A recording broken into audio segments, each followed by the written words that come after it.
हरे कृष्णा, राधे राधे भक्तों, स्वागत है आपका हमारे चैनल शिखा भक्ति धारा में। आप सभी लोगों को कार्तिक माह की हार्दिक शुभकामनाएं। कार्तिक माह श्री हरि विष्णु का सबसे प्रिय माह है और इसके महत्व की वर्णन करना तो बिल्कुल ही संभव नहीं है और ना ही इसके पुण्यों का वर्णन करना। कार्तिक के पावन महीने में किए जाने वाले पूजा पाठ, दान, तप, तपस्या और महत्व, स्नान और दीपदान आदि हमें अनंत गुना फल देते हैं, इसलिए इसका महत्व अत्यधिक है।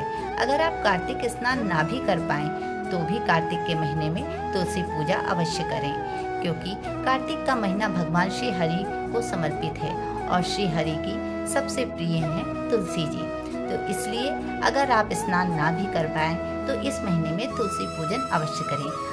आज हम आपको अपने इस वीडियो में तुलसी पूजन किस प्रकार करना है बहुत ही सरल विधि से बताएंगे। तो चलिए वीडियो शुरू करते हैं। कार्तिक मास में सबसे पहले स्नान आदि करने के बाद जिस तुलसी का पूजन करना है उसके गमले की साफ सफाई करें और उसके बाद आसन बिछाकर बैठें। अब तुलसी का जल से सिंचन करें। जल से सिंचन करने के बाद हल्दी और रोली से तुलसी के गमले के पास स्वास्तिक बनाएं। इस स्वास्तिक को आप गणपति जी का भी स्वरूप मान सकते हैं। उसके बाद इस स्वास्तिक के ऊपर एक घी का दीपक जलाएं। याद रखें कि तुलसी में जो भी दीपक जलेगा वो तिल के तेल या घी का ही सुबह शाम जलेगा।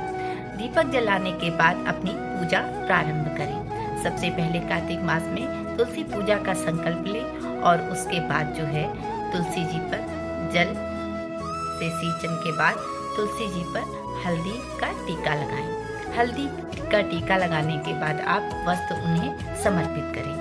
आप चाहें तो कलावा प्रतिदिन के लिए रख सकती हैं और अगले दिन उस कलावा को हटा के दूसरा चढ़ा सकती हैं। अगर ये ना हो तो आप सबसे पहले दिन एक चुनरी उन्हें समर्पित कर दें और उसके बाद आप कलावा का यूज प्रतिदिन कर सकती हैं। अब उसके बाद हमें वस्त्र समर्पित करने के बाद तुलसी जी के लिए भोग अर्पित करना पड़ेगा। तो भोग में आप मिश्री या गुड़ का भोग प्रतिदिन के लिए लगा सकती हैं। इसे आप गमले के अंदर ना रखें। इस भोग को आप हमेशा उन्हें दिखाकर उसी गमले के सामने रख दें ताकि गमले में चींटी वगैरह न हो। और जैसे ही पूजा समाप्त हो जाए इस भोग को लेकर आप सभी को वितरित कर दें। इस प्रकार से आप भोग लगा दें और उन्हें धूप दीप दिखा दें।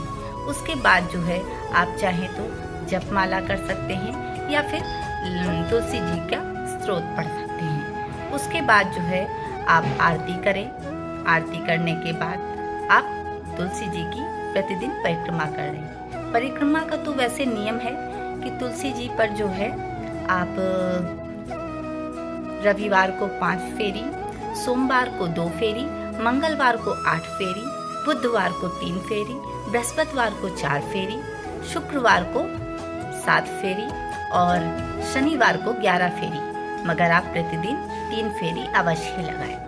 अगर आपकी तुलसी जी पे परिक्रमा करने की जगह ना हो तो आप अपने ही आसन पे खड़ी होकर क्लॉकवाइज 3 परिक्रमा कर सकती हैं और ये आपकी परिक्रमा पूर्ण मानी जाएगी। आपको ये भी याद रखना है कि तुलसी जी का पूजन आपको सुबह और शाम दोनों समय करना है। दोनों ही समय तुलसी जी के नीचे दीपक जलेगा।